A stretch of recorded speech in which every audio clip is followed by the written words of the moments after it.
নমস্কার, আমি Tanushree Mitrapal, reiki master teacher. আজকের পর্বে জানবো 2026 সালের অগস্ট মাসে সূর্যগ্রহণ কবে। ভারত ও বাংলাদেশে সূর্যগ্রহণের সম্পূর্ণ সময়সূচি, ঋতুকাল কখন, এই সূর্যগ্রহণ কোন কোন দেশ থেকে দেখা যাবে, অবশ্য করে সম্পূর্ণ বিষয়টি আলোচনা করব। তার আগে প্রত্যেক দিনের মতো যে বিষয়টা আপনাদেরকে মনে করিয়ে দিই, এটা হচ্ছে আমার চ্যানেলে যদি প্রথমবার ভিজিট করেন তাহলে অবশ্য করেই চ্যানেলটা সাবস্ক্রাইব করে নেবেন। ভিডিও ভালো লাগলে একটা লাইক করবেন এবং কোথা থেকে ভিডিও দেখছেন অবশ্য করেই কমেন্টস করে জানাবেন। তার সাথে সাথে প্রচুর শেয়ার করবেন যাতে এই ভিডিওর বেনিফিটস সকলে নিতে পারে। এবং এটাও বলবো যে যারা আমার চ্যানেল সাবস্ক্রাইব করছেন তারাও কিন্তু আমাকে কমেন্টস করে জানাতে পারেন যে তারা আমার চ্যানেল সাবস্ক্রাইব করছেন। তাহলে কিন্তু আমি আপনাদের জানতে পারবো, আপনাদের নাম জানতে পারবো এবং তাহলে কিন্তু আমার ভালো লাগবে। তার সাথে সাথে আরেকটা বিষয় বলবো, এটা হচ্ছে আমি বৃহস্পতিবার দিন, শনিবার দিন এবং রবিবার দিন 3 দিন কিন্তু লাইভ করি। তো যারা আমার সাথে সরাসরি কথা বলতে চান আপনারা কিন্তু 5:30 থেকে জয়েন করতে পারেন। আমি কিন্তু লাইভে আপনাদের সাথে সরাসরি কথা বলি এবং আমি কিন্তু আপনাদের রিকোয়েস্টেই কিন্তু ফ্রিতে হিলিং করে থাকি। তো আপনাদের যদি কোনো সমস্যা থাকে তার হিলিং এর জন্য বা আমার সাথে যোগাযোগ করতে চান, কোনো বিষয়ে আলোচনা করতে চান, তার জন্যও কিন্তু আপনারা বৃহস্পতিবার, শনিবার দিন এবং রবিবার দিন 3 দিন 5:30টায় আমার সাথে লাইভে যোগাযোগ করতে পারেন। 2008 সালের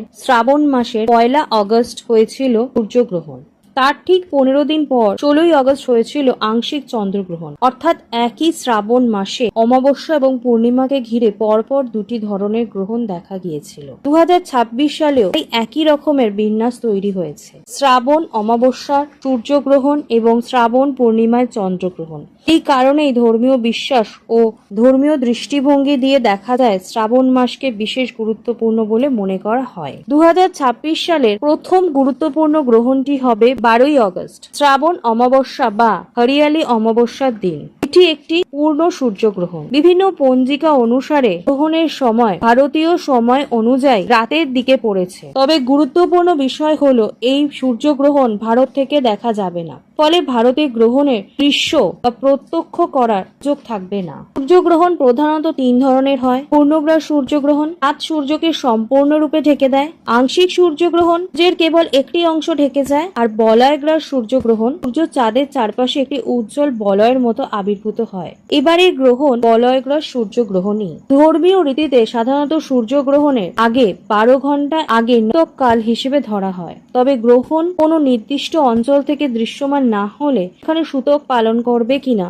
তা নিয়েও বিভিন্ন পঞ্জিকা এবং ধর্মীয় মতের মধ্যে পার্থক্য হয়ে থাকে। 2026 সালের 12ই আগস্ট সূর্যগ্রহণ ভারত থেকে দৃশ্যমান না হয় বহু পঞ্জিকা অনুসারে ভারতের সূতক প্রযোজ্য হবে না। ফলে মন্দিরের দরজা বন্ধ রাখা, পুজো বন্ধ রাখা বা গ্রহণ উপলক্ষে বিশেষ শুদ্ধিকরণ করার প্রয়োজন হবে না বলে উল্লেখ করা হয়েছে। তারিখ ও দিন: 2026 সালের অগস্ট মাসের সূর্যগ্রহণটি আগামী 12ই আগস্ট বুধবার শ্রাবণ কৃষ্ণ অমাবস্যা তিথিতে অনুষ্ঠিত হতে চলেছে এবং ভারতীয় সময় অনুযায়ী রাত্রি 9:08 শুরু হবে। 13ই আগস্ট ভোর 4:25 পর্যন্ত এটি শেষ হবে। কোথায় দেখা যাবে? যা গ্রিনল্যান্ড, আইসল্যান্ড, স্পেন, পর্তুগাল এবং উত্তর রাশিয়ায় দৃশ্যমান হবে। তবে এই পূর্ণ সূর্যগ্রহণটি বাংলাদেশ বা দক্ষিণ এশিয়া থেকে একেবারেই দেখা যাবে না, কারণ এটি মূলত গ্রিনল্যান্ড, আইসল্যান্ড, স্পেন এবং উত্তর আমেরিকার মহাসাগর অঞ্চলের ওপর দৃশ্যমান হবে। অবশ্য করেই এই ভিডিও মিস করবেন না। প্রচুর শেয়ার করুন যাতে সকলে এই ভিডিওর বেনিফিটস নিতে পারে।